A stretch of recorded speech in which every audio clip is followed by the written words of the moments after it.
નમસ્કાર મિત્રો, સ્વાગત છે તમારું આપણી આ યુટ્યુબ ચેનલમાં જેનું નામ છે ગુજરાતી જીકેની જમાવટ.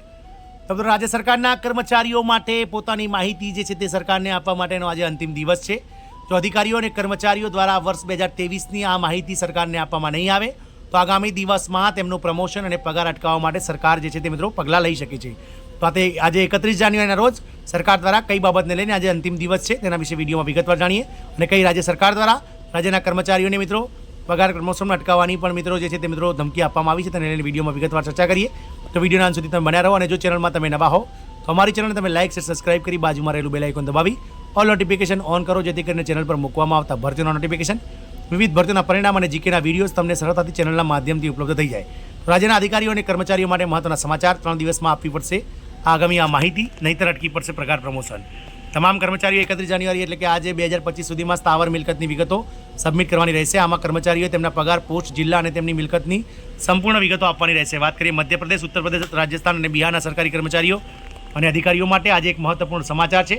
જો તમે હજુ સુધી જંગમ અને સ્થાયી મિલકતોને સરકારને માહિતી આપી નથી તો આજ છેલ્લો દિવસ છે. આજે તમે માહિતી નહીં આપો તો તમારો પગાર પ્રમોશનને સરકાર દ્વારા અટકાવી દેવામાં આવશે. ધ્યાનમાં રાખો કે કર્મચારીઓએ રાજ્ય સરકાર દ્વારા નિર્ધારિત ફોર્મેટમાં જ સ્થાવર મિલકત વિશેની માહિતી આપવાની રહેશે.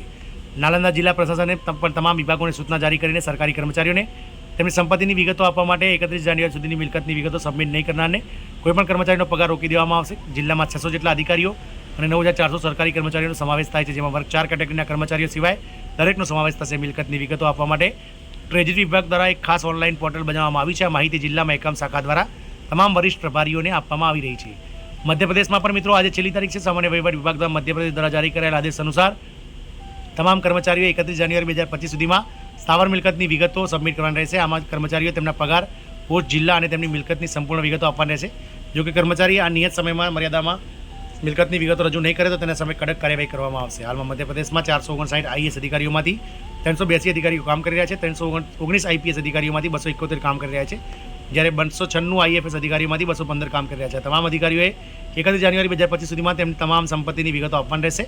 વિગતોમાં અધિકારીઓએ જણાવવું પડશે કે તેમની પાસે એમપી સિવાયના રાજ્યોમાં કોઈ મિલકત છે કે નહીં, પૈતૃક સંપત્તિ વિશેની માહિતી, મિલકત ક્યારે ખરીદી હતી તેની અંગેનું ખરીદ કિંમત શું હતી અને તેની વર્તમાન બજાર કિંમત શું છે તે પણ 31 જાન્યુઆરી 2000 સુધીમાં સેન્ટ્રલ પર્સનલ ટ્રેનિંગ ડિપાર્ટમેન્ટને ઓનલાઈન જમા કરવાનું રહેશે. યુપી, બિહાર, રાજસ્થાનમાં પણ સેમ વસ્તુ છે.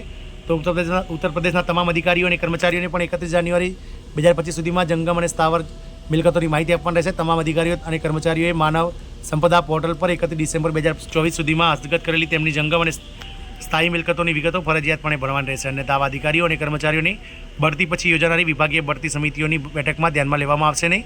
1 ફેબ્રુઆરી 2025 સુધીમાં કરવામાં આવશે. રાજસ્થાનના તમામ વિભાગોના રાજ્ય સરકાર કર્મચારીઓને તેમના એસએસઓ આઈડી વડે લોગિન કરીને રાજકાજ પોર્ટલ પર આઈપીઆર મોડ્યુલ દ્વારા તેમની સ્થાવર મિલકતની વિગતો ભરવાની રહેશે. આ પોર્ટલ 31 જાન્યુઆરી બંધ થઈ જશે. ત્યારબાદ તમે મિલકતની વિગતો ભરી શકશો નહીં. જો કોઈ વ્યક્તિ તેની સ્થાવર મિલકતની વિગતો ઓનલાઈન નહીં મૂકે તો તેને વહીવટી વિભાગ દ્વારા વિજિલન્સ ક્લિયરન્સ આપવામાં આવશે નહીં અને તેના પગાર વધારાને પણ ધ્યાનમાં લેવામાં આવશે નહીં. આ નિયમ તમામ રાજ્યના બોર્ડ, કોર્પોરેશન તેમજ સ્વાયત્ત સંસ્થાઓ અને ઉપક્રમોના કર્મચારીઓને લાગુ થશે. આમ મિત્રો, ઉત્તર પ્રદેશ, બિહાર અને મધ્યપ્રદેશના કર્મચારીઓ માટે આજે, રાજસ્થાનના કર્મચારીઓ માટે આજે છેલ્લો દિવસ છે. તમામ કર્મચારીઓ તેમની સ્થાવર અને જંગલ મિલકત સરકાર દ્વારા સરકારને જાહેર કરવી પડશે. મિત્રો, જય હિન્દ, અસ્તુ.